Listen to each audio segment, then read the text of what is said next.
ମା ଉମାଦେବୀ ନାମ ହିଁ ଯଥେଷ୍ଟ। କାରଣ ଏହି ଉଚ୍ଚାରଣ ମାତ୍ରେ ହିଁ ଲୋକେ ବୁଝିଯାଆନ୍ତି ଖଣ୍ଡପଡ଼ାକୁ। କାରଣ ଖଣ୍ଡପଡ଼ାର ଆରାଧ୍ୟା ଦେବୀ ମା ଉମାଦେବୀ କାହୁଁ କେଉଁ କାଳରୁ ରାଜ ରାଜୁଡ଼ା ଅମଳରୁ ପୂଜା ପାଉଛନ୍ତି। ସେ ମା ଉମାଦେବୀ ପ୍ରତ୍ୟକ୍ଷ ଦେବୀ ହିସାବରେ ଭକ୍ତମାନଙ୍କ ପାଇଁ ସଦା ଉଭା ରହିଥାନ୍ତି। ଅନେକ ପର୍ବପର୍ବାଣୀ ଭିତରୁ ମାଙ୍କ ପୀଠରେ ରଜ ପର୍ବ ଏକ ସ୍ୱତନ୍ତ୍ର ସ୍ଥାନ ରଖିଥାଏ। ଆଉ ଏହାକୁ ଦେଖିବା ପାଇଁ ସ୍ଥାନୀୟ ଆଖପାଖ ଅଞ୍ଚଳରୁ ଅନେକ ଭକ୍ତ ଏବଂ ଶ୍ରଦ୍ଧାଳୁଙ୍କର ମଧ୍ୟ ସେଠି ଭିଡ଼ ଜମିଥାଏ। ବର୍ଷ ତମାମ ମାଙ୍କ ପୀଠରେ ପୁରୁଣା ଆମ୍ବ ଗଛରେ ଝୁଲୁଥାଏ ଦୋଳି, ଯାହାକି ରଜ ପର୍ବକୁ ମନେ ପକାଇ ଦେଉଥିବା ବେଳେ 4 ଦିନ ଧରି ଏହି ପୀଠରେ ଉତ୍ସବ ମନାଯାଇଥାଏ। ବିଶ୍ୱାସ ରହିଛି କୁଆଡ଼େ ଦୋଳି ପ୍ରିୟ ମା, ସେଇ ଲାଗି ରଜ ଆସିଲେ ମା ସଜବାଜ ହେବା ସହିତ ଦୋଳି ମଧ୍ୟ ଖେଳୁଥିବାର ବିଶ୍ୱାସ ରହିଛି।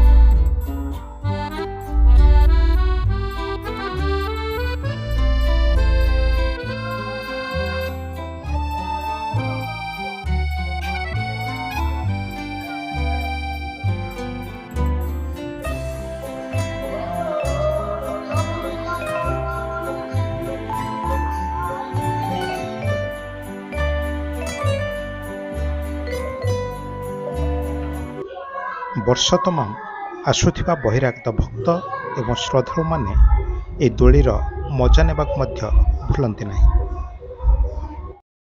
ତା ସହିତ ଏହି ରଜ ପର୍ବରେ ମାଙ୍କର ବେଶଭୂଷା ଅତ୍ୟନ୍ତ କମନୀୟ ଏବଂ ସୁନ୍ଦର ଦୃଶ୍ୟମାନ ହୋଇଥାଏ। କାହିଁକି ନା ମା ହେଉଛନ୍ତି ନାରୀ ଜାତିର ଆରାଧ୍ୟା ଏବଂ ସେ ମଧ୍ୟ ଜଣେ ନାରୀ। ତେଣୁ ଯେତେବେଳେ ରଜ ନାରୀମାନଙ୍କ ପାଇଁ ଉଦ୍ଦିଷ୍ଟ ପର୍ବ, ସେତେବେଳେ ସେ ମଧ୍ୟ ନିଜକୁ ସଜେଇ ହୁଅନ୍ତି ଏବଂ ସମଗ୍ର ନାରୀ ଜାତିକୁ ତାହାର ଆକର୍ଷଣୀୟତାର ଗୁରୁମନ୍ତ୍ର ଦେଇଥାନ୍ତି।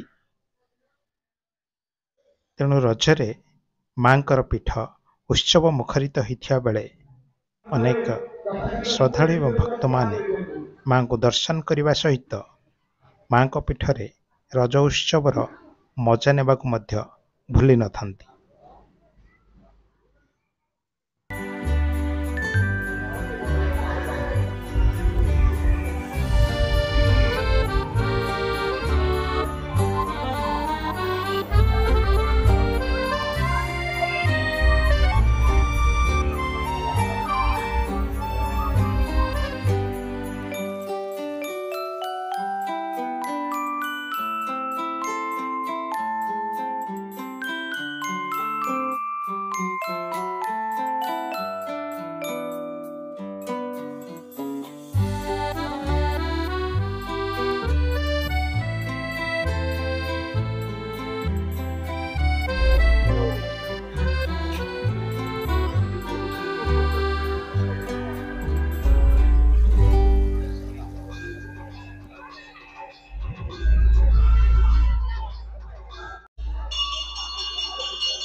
वैक्सीन संपूर्ण मागणा पाइबे आसंतु देखंतु एवं मन भरी उपभोग डीजे काले